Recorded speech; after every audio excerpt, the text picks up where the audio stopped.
Hello, my name is Dan Smithson and I am a system engineer with FireEye. Today we are going to review how the FireEye technology can be leveraged to identify indicators of compromise from FireEye's Intel pool.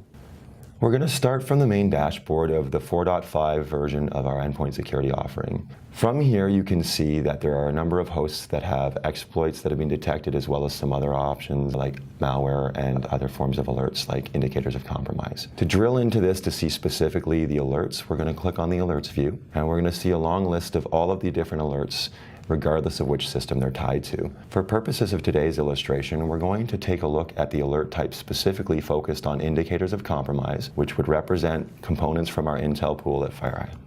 If I then proceed to click on this option here, you'll see that this takes me into the details of that victim, as well as the other things that occurred on that endpoint, including this specific alert. The intel that was gathered is actually reflected within the details.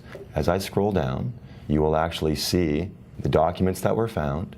You will see up on the left side all of the different indicators and attacks that occurred. And if I click on this one here, for instance, you're going to see we saw suspicious PowerShell command sequences. We saw suspicious access of environment variables by PowerShell, malicious PowerShell command lines, potential PowerShell obfuscation attempt detected, possible PowerShell obfuscation through variable management, as well as PowerShell launched by Microsoft Office applications. These are examples of things that we have seen in terms of the processes, tools, tactics, and procedures used by malicious groups out in the wild. This is an example of how the intel from FireEye is being applied in order to help narrow down the view and simplify your experience. If we drill in further, we can take a look at the triage package and we can see all of the detailed information. Here, it displays in swim lanes the various subcategories of information that took place. We see some exploits occurred, processes occurred, registry keys were changed, as well as files were created and/or destroyed.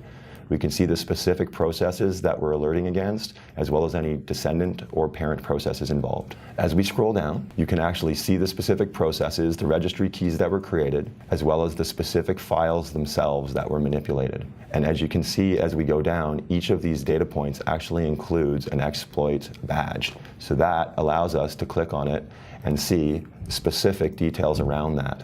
We can also mark that as a false positive, which allows us to improve the quality and efficacy of our alerts. And that's how you would find FireEye IOCs from our endpoint security offering. Thanks for watching and stay tuned for more tips and insight videos.